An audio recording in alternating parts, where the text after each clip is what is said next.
ওয়াকফ প্রপার্টির পাশাপাশি এনিমি প্রপার্টিতেও কেন্দ্র সরকারের নজর।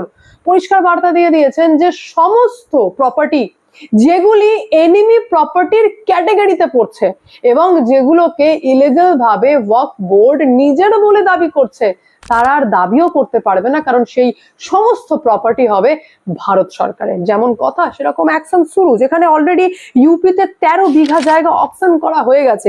উত্তরাখণ্ডের প্রাইম লোকেশনকে অলরেডি পার্কিং করা হয়ে গেছে। ডিসেম্বরের 2023-এ লিয়াকত আলী খানের প্রপার্টিকেও গভর্নমেন্ট নিজের করে নিয়েছে। অর্থাৎ একটাই বার্তা, সেটা হচ্ছে গদ্দারদের প্রপার্টিকে ইউজ করে ভারত সরকার দেশের উন্নয়নের কাজে লাগাতে চাইছে। অর্থাৎ যে সমস্ত প্রপার্টি কোনো না কোনো কারণে দেশ ছেড়ে অন্য দেশের প্রতি প্রেম যখন চলে আসে নাগরিকদের, আমাদের দেশের নাগরিকদের যখন অন্য দেশের প্রতি প্রেম চলে আসে, তো নিজের দেশ ত্যাগ করে তারা অন্য দেশে